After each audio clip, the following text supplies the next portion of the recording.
Hey, Dr. Heather here. So many times when I am working to get my patients off of gluten, the most common comment I hear is, Dr. Heather, I already tried to get off of gluten and that did not work for me.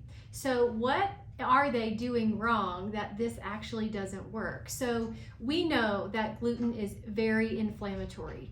It creates a lot of autoimmune issues, it wrecks our gut, and it is inflammatory to the brain. So when we get off of gluten, you should notice some difference, if not a significant difference in the way that you feel. But what are people doing wrong?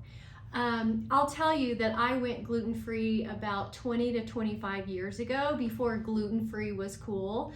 And they did not have all of those gluten-free products. But today, gluten-free is more like a fad, and they have aisles and product after product after product that's gluten-free. And so we think, all right, well, we can't have cookies that are made with gluten or wheat flour, but we can have gluten-free cookies. And that is one of the biggest mistakes that we're making, is that we substitute gluten with other grains that actually have a higher glycemic index and really spike our blood sugar. So all of these gluten-free foods are made with other grains that are very high glycemic index, and they don't make us feel better. They cause us to have blood sugar. You will not lose weight when you're eating all of these gluten-free products. So the key is to really go grain-free.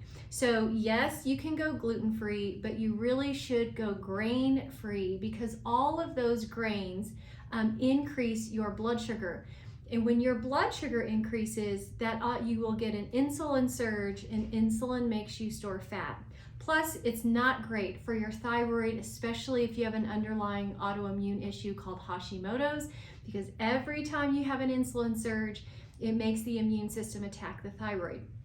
So we have to be very careful, not just to get gluten out and then replace it with all of these gluten-free products, including increasing all of those gluten-free grains.